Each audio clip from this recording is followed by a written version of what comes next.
আসসালামু আলাইকুম। কেমন আছেন আপনারা? আশা করি আল্লাহর অশেষ রহমতে সবাই ভালো আছেন। আমাদের আজকের বিষয় হচ্ছে বাংলাদেশে বর্তমানে কিছু দল দেখা যাচ্ছে জান্নাত বিক্রি করতেছে। কোনো বক্তৃতায় দেখা যাচ্ছে বাংলাদেশ জামাত ইসলামী, বাংলাদেশ জাতীয়তাবাদী দল তারা জান্নাতের টিকিট বিক্রি করতেছে। এখন প্রশ্ন হচ্ছে, আসলেই কি জান্নাতের টিকিট বিক্রি করা যায়? অথবা জান্নাত সম্পর্কে মহান আল্লাহ তাআলা কি বলেছেন, চলুন একটু আলোচনা করি। অবশ্যই গুরুত্ব সহকারে শুনবেন। হয়তোবা যারা নিরপেক্ষ আছেন তারা আমার এই ভিডিওর মাধ্যমে কিছুটা হলো ধারণা পাবে ইনশাআল্লাহ। চলুন আমরা কোরআন থেকে শুরু করি। যদি আমরা কোরআন থেকে শুরু করি, জান্নাত সম্পর্কে মহান আল্লাহ তাআলা কি বলেছেন, আমরা প্রথমে দেখতে পাই মহান আল্লাহ তাআলা আত-তাওবা আয়াত নাম্বার 111, সূরা নাম্বার 9, মহান আল্লাহ তাআলা বলেছেন মুমিনদের সাথে সে লেনদেন করেছে। কি লেনদেন করেছে? তিনি তার এই আয়াতের মাধ্যমে স্পষ্ট করে বলেছেন, আমি মুমিনের জান এবং মালের বিনিময়ে জান্নাত দান করব। তার মানে মহান আল্লাহ তাআলা এখানে মুমিনদের সাথে একটা বিজনেস করেছেন, যে মুমিনের জান এবং মুমিনের মাল, এই দুটা মুমিনকে আল্লাহ তাআলাকে দিতে হবে, বিনিময়ে আল্লাহ তাআলা জান্নাত দান করবেন। এখন আমাদের বাংলাদেশে পরিস্থিতি সম্পর্কে কিছুটা বলি। এখন কারা এ ব্যাপারে কথা বলার যোগ্যতা রাখে, সঠিক বিষয়টা কি, চলুন জেনে আসি। আমি যদি আরো কিছু কোরআনের আয়াত নিয়ে কথা বলি, যেমন কোরআনের একাধিক স্থানে বলা হয়েছে এবং স্পষ্টভাবে, বিশেষ করে সূরা আল মাইদায় 5 নম্বর সূরা আয়াত নম্বর 44, 45 এবং 47 নম্বর আয়াতে মহান আল্লাহ তাআলা বলেছেন স্পষ্টভাবে যে যারা আল্লাহ যা নাজিল করেছে সে অনুযায়ী বিচার কার্য করে না তারা কাফির। এবং এছাড়া আল্লাহ তাআলা সূরা আল মাইদায় 45 নম্বর আয়াতে বলেছেন আল্লাহ যা নাজিল করেছেন তা অনুযায়ী বিচার করে না তারাই জালিম। সূরা আল মাইদা আয়াত নম্বর 47 মহান আল্লাহ তাআলা বলেছেন যারা আল্লাহ যা নাজিল করেছেন তা অনুযায়ী বিচার করে না তারাই ফাসিক। এখন আসি বাংলাদেশের পয়েন্টে কিছু কথা বলার জন্য। একটু খুলেই বলি, বুঝতে সুবিধা হবে। মহান আল্লাহ তাআলা ইমানদারের তথা মুমিনের জান এবং মালের বিনিময়ে জান্নাত বিক্রি করলেন এবং তিনি স্পষ্ট ঘোষণা করলেন আল্লাহর জমিনে আল্লাহর দিন কায়েম করতে হবে। নামাজ যেমন ফরজ, যাকাত যেমন ফরজ, আল্লাহর জমিনে আল্লাহর দিন কায়েম করা ফরজ। আল্লাহ তাআলা কোরআনের অসংখ্য জায়গায় বলেছে, অসংখ্য হাদিস নামে রয়েছে। কেউ মানতে পারে না বা মানে না, সেটা তার ব্যক্তিগত সমস্যা। এখন আমরা বিশ্লেষণময়ী ভাষায় আসি।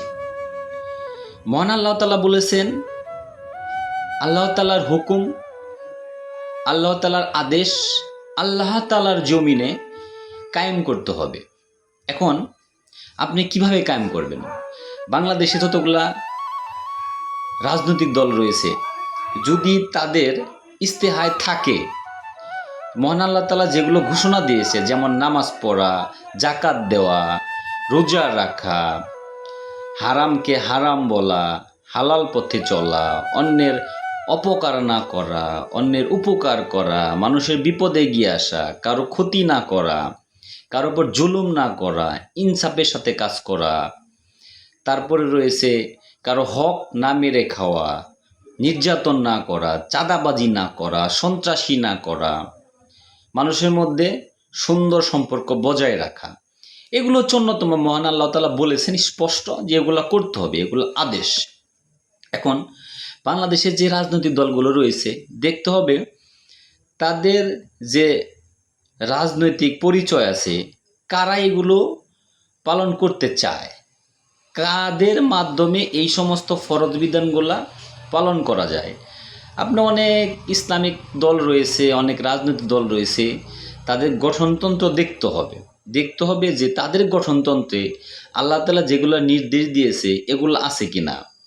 যেমন কারা বলতেছে যে আমরা ক্ষমতায় গেলে জাকাত আদায় করব, রোজা ফরজ এটা পালন করার চেষ্টা রাখবে, কোরআনের বিধান মতো দেশ শাসন করবে, কোন দলের মানুষ নামাজ রোজা বেশি করে, কোন দলের মানুষ ফাসাকের মধ্যে যায় না, এগুলো হচ্ছে আপনার বিবেককে যথেষ্ট। আল্লাহ তাআলা কোরআন স্পষ্ট বলেছেন মুমিন কখনো আল্লাহ তাআলার হুকুমের বাইরে যাইতে পারে না। এবং রিজিক দাতা আল্লাহ তাআলা, যারা রিজিকের জন্য অনেক অরাজনৈতিকমূলক কাজ করবে, অনৈতিক কাজ করবে, তাদের হিসাব দিতে হবে। দিন শেষে একটি কথা হচ্ছে কি, যে রাজনৈতিক দলের মধ্যে আল্লাহ তাআলার এই বিধানগুলো রয়েছে এবং যারা এগুলা বাস্তবায়ন করতে চায় তারাই হচ্ছে প্রকৃতপক্ষে দল। এখন প্রশ্নটা ছিল হচ্ছে তাহলে বেহেশতের টিকিটটা কীভাবে বিক্রি করা যায়। এখন বিষয়টা হচ্ছে একটা ছেলে যখন পরীক্ষা দেয়, সে কেমন পরীক্ষা দিল সে কিন্তু জানে। মনে করেন আমি পরীক্ষা দিলাম বা আপনি পরীক্ষা দিলেন, এখানে বলা চলে যে অনেক ভালো পরীক্ষা হয়েছে, 98 পেতে পারি বা 99, 100 পেতে পারি, কিন্তু সেই বাচ্চা কিন্তু কখনোই বলতে পারে না যে আমি 100ই পাবো। ঠিক তেমনি আল্লাহ তাআলা যে নির্দেশনাগুলো দিয়েছে সেই নির্দেশনাগুলো যদি মেনে চলা যায় তাহলে অনুমান করা যায় হয়তোবা জান্নাত পেতে পারে। এখানে কেউ ডিরেক্ট বলতে পারবে না সে জান্নাতবাসী, সে জান্নাত পাবে। তবে আল্লাহ তাআলা নির্দেশ কোরআনের অর্থ পড়লে বোঝা যায় কোন কোন কাজ করলে সে জান্নাত পেতে পারে, এবং বান্দা যদি সেই কাজই করে তাহলে জান্নাত পাওয়ার আশঙ্কা থাকে।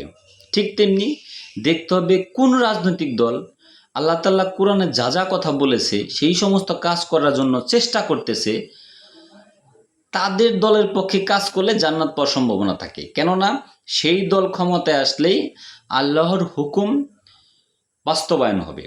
আর যাদের ইস্তেহারের মধ্যে আল্লাহর হুকুমের কথা বলা নাই, শুধুমাত্র দুনিয়াদারি, তারা আল্লাহর আইন পরিচালিত করবে না। অনেকে বলে রাজনীতি এবং ধর্ম দুই ভিন্ন জিনিস। এটা খুবই কষ্টদায়ক। একটা মুসলিম কান্ট্রিতে মুসলমানকে বোঝাইতে হয়, কেননা আমরা কোরআনের অর্থ জানি না, আল্লাহর ভাষা আমরা বুঝতে চেষ্টা করি না। এটা হচ্ছে আমাদের ব্যর্থতা। নবী করিম সাল্লাল্লাহু আলাইহি ওয়াসাল্লাম, হযরত ইউসুফ আলাইহিস সালাম আর অসংখ্য নবী রয়েছে যারা রাজনীতির মাধ্যমেই দেশ শাসন করেছে। রাজনীতি ব্যতীত দেশ শাসন করা সম্ভব নয়। এবং একটা দেশের পার্লামেন্টে আইন বিভাগে যখন ইসলাম মনোভাবিক আল্লাহর আইন পালন কায়েম করবে এমন মন মানসিকতা নিয়ে, এমন জ্ঞান দীক্ষা নিয়ে দেশ চালানোর লক্ষ্যে যখন কোনো মানুষ পার্লামেন্টে যাবে, তারাই আল্লাহর আইন বাস্তবায়ন করবে। অন্যথায় সবাই শুধুমাত্র নিজের চিন্তা নিয়ে ব্যস্ত থাকবে। অল্প সময়ের ভিতর হলেও আমি চেষ্টা করেছি বোঝানোর জন্য, পরবর্তী ভিডিওতে ইনশাল্লাহ বোঝাবো। দিন শেষে আল্লাহর হুকুম এর বাইরে যাওয়ার কোনো অপশন নাই। আপনি যদি নিজেকে মুসলমান দাবি করেন, আল্লাহর দিন কায়েম করতেই হবে। অন্যথায় যারা বাধা প্রয়োগ করবে অথবা তাদের বিরুদ্ধে, তাদের পক্ষে যদি আপনি কাজ করেন, আপনি জালিমের অন্তর্ভুক্ত হয়ে যাবেন। আল্লাহ তাআলা সবাইকে বোঝার তৌফিক দান করুন। আসসালামু আলাইকুম।